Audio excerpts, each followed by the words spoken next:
Boxing. It's a special episode of a season with the Miami Marlins, and for those of you that have been following baseball, the always colorful and now controversial Ozzie Guillen, their first-year manager, is the center of attention. The Marlins with a new ballpark, a new beginning, and a controversy that started out, but you couldn't ask for a more fascinating team, and you're a Floridian, for it to be chronicled on the franchise. Oh, yeah, a good friend of mine, Gary Sheffield, was on that championship team, and hey, what can you say? That's real reality TV right there. Yes, it is. The reality of this fight in the 11th round, scheduled for 12 for the vacant WBC Super Bantamweight title, is that Abner Mares is cruising. Morrell just landed a solid right hand and another one. His two best punches of the fight. It's interesting. He's still throwing. He's still trying, as Antonio pointed out. Now, another reality is Chuck Chiampa's unofficial scorecards. Yes, Gus, I still have a shutout.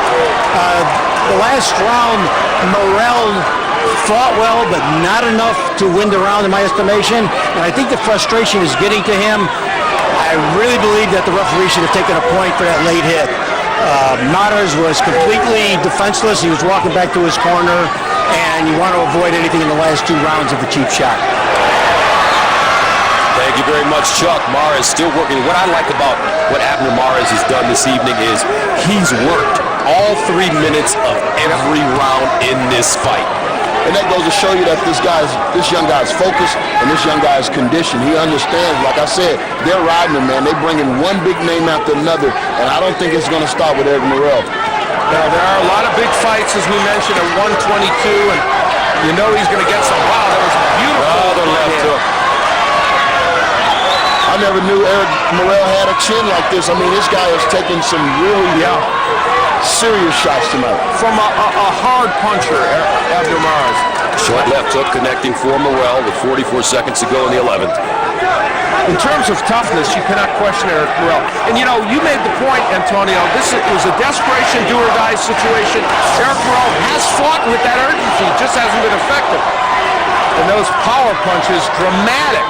And so many of those are body punches. When you land 57% of your power punches, as Mares is doing, it's a good night's work. Ooh, with right hand left hook by Mares. He says, bring it on, old man.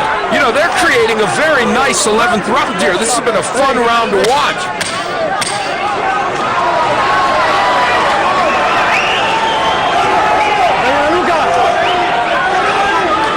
And that's the end of the round. Felix DeJesus. Mares was able to land this kind of Floyd Patterson-esque left hook, lunging forward and landing that punch. And then there's the straight right hand. Now, interestingly, see how Morrell countered it, but it didn't have enough Morrell does. But he has that nose bleeding very, very bad from Abner Mares. And that's that uppercut that he got hit with.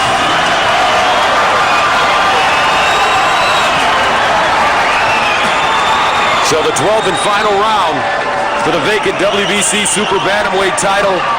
Abner Mares moving up in weight. Going for the bigger names, the bigger paydays. Taking on a veteran here. And he is shining in his first fight at 120. They are fighting at a catch weight of 120 instead of 122. You know, they're creating something special in this round, though. Eric Morrell's fighting back. A 36-year-old fighting back in round 12. This may be a one-sided fight, but I'll tell you, it has this crowd on its feet. Yeah, you got to commend him, man. I mean, this may be his last chance at that mountaintop, so he's letting it all hang out right now. You have to respect that, and Abner Mares staying very focused with those combinations. There it is. Mares, so sharp. Uppercut. Wow. Gets in for Morrell.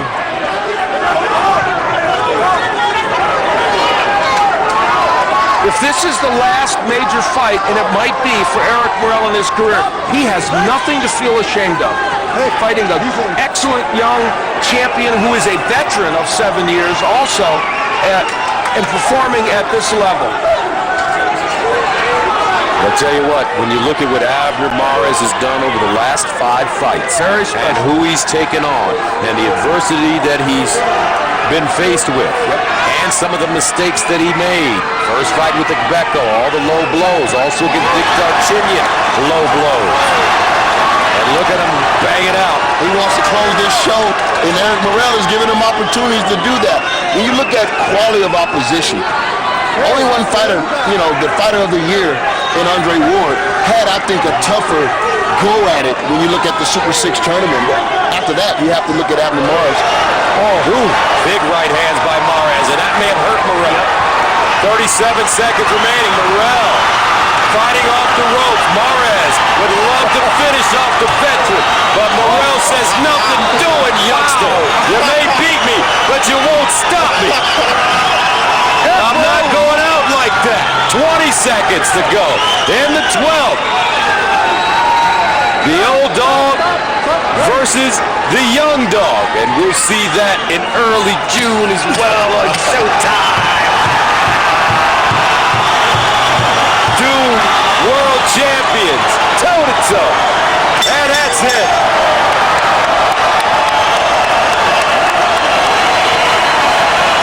And an appreciative crowd.